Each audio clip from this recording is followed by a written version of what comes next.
नमस्कार प्रिय मित्रों, स्वागत है आपका हमारे इस YouTube चैनल ज्ञान गंगा सागर में। आज फिर हम नई कहानी लेकर उपस्थित हैं आप लोगों के समक्ष। आज की जो कहानी है वो बहुत ही शिक्षाप्रद है एवं बहुत ही मोटिवेशनल है। आज हम बात करेंगे कुदरत का इंसाफ। जी हाँ प्रिय मित्रों, दहेज के लोभियों की जुल्म की कहानी। प्रिय मित्रों, किस्मत बहुत ताकतवर होती है। किस्मत में जो लिखा होता है वही होता है।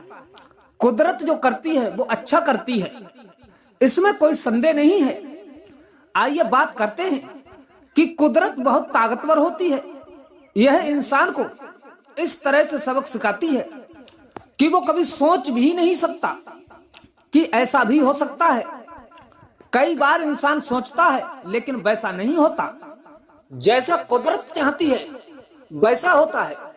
कुदरत अपना इंसाफ खुद करती है प्रिय मित्रों, और अपने तरीके से करती है। आइए जानते हैं इस कहानी के माध्यम से, जिसमें कुदरत ने अपना रंग दिखाया है और दहेज के लोभियों को सबक सिखाया है। किचन में आग जल रही थी और अंदर से आवाज आ रही थी, बचाओ बचाओ। लेकिन यह सब आवाज सुनकर भी उस घर के सदस्य बहरे बने रहे।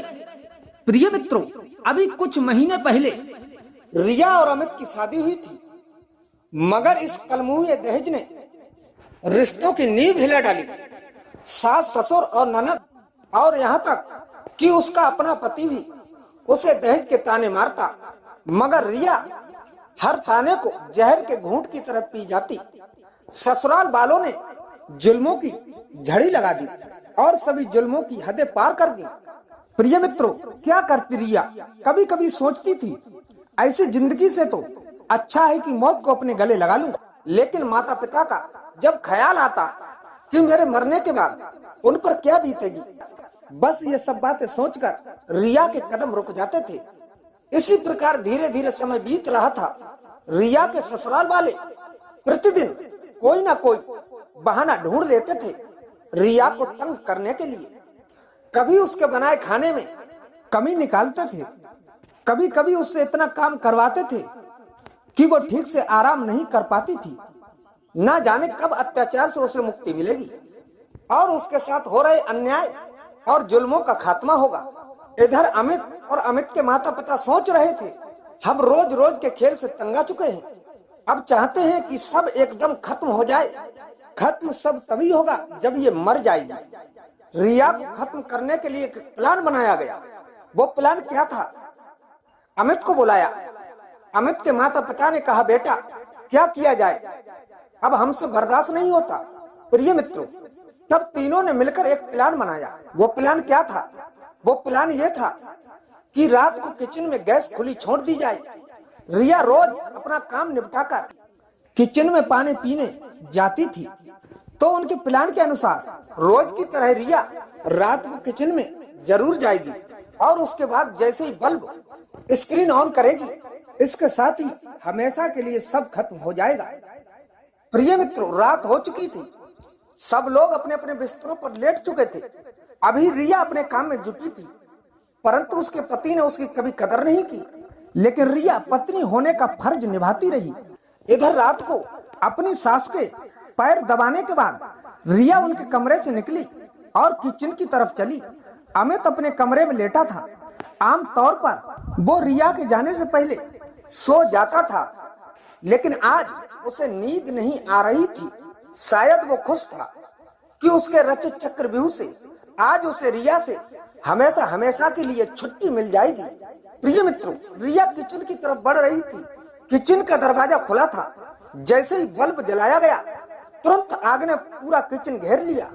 ऐसा लग रहा था जैसे शिकारी शेर अपने शिकार में बैठा है और अचानक आकर हमला करता है। फिर क्या था वहां? बस कुछ देर में आवाजें आने लगी, बचाओ बचाओ।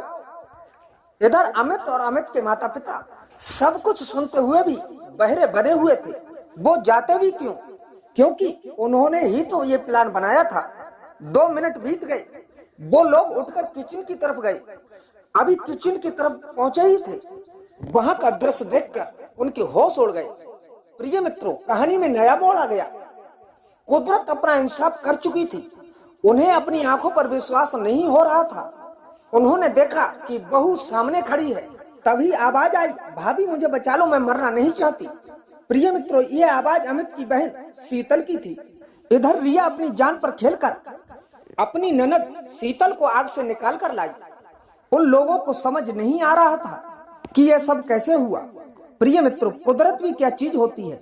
अक्सर बड़े बुजुर्गों से सुनते आए हैं, जो दूसरों को गड्ढा खोदता है वो खुद ही उस गड्ढे में गिरता है। लेकिन यहाँ पर गड्ढा खोदने वाला नहीं, उसके अपने भी उसी गड्ढे में गिर चुके थे। प्रिय मित्रों, ये सब कैसे हुआ, आइए बताते हैं हम आपको। जब रिया अपनी सास के पैर दबाकर कमरे से निकली तो उसे चक्कर आ गया और वहां पर अपना सर पकड़कर रिया बैठ गई। इतनी ही देर में शीतल किचन में पहुंच गई और ये सब हो गया। प्रिय मित्रों, शायद ये रिया के नेक नियत का ही नतीजा था जो वो बच गई। प्रिय मित्रों, अगर रिया बाहर ना होती तो उसकी ननद शीतल नहीं बच पाती। रिया अपनी ननद शीतल को जलती हुई आग में से निकाल कर लाई और उसकी जान बचाई। इधर अमित और अमित के माता पिता को समझ नहीं आ रहा कि यह सब क्या हो रहा है। जिस बहू को मारने को हजारों कोशिशें की गई, उसी ने उनकी औलाद को बचाया और उनकी जिंदगी आबाद कर दी। प्रिय मित्रों, वो तो शर्मिंदा थे, लेकिन इसे महसूस करने में शायद उन्हें काफी देर लग गई। प्रिय मित्रों, दहेज के लालच में आकर किसी की बेटी को इतना ना सताओ जो आपसे और आपके परिवार से परेशान हो जाए। प्रिय मित्रों, अपनी बेटी पराये घर जाती है तब दूसरे की बेटी आपके घर आती है। इसलिए दहेज के चक्कर में आकर किसी की बेटी की जिंदगी बर्बाद मत करना।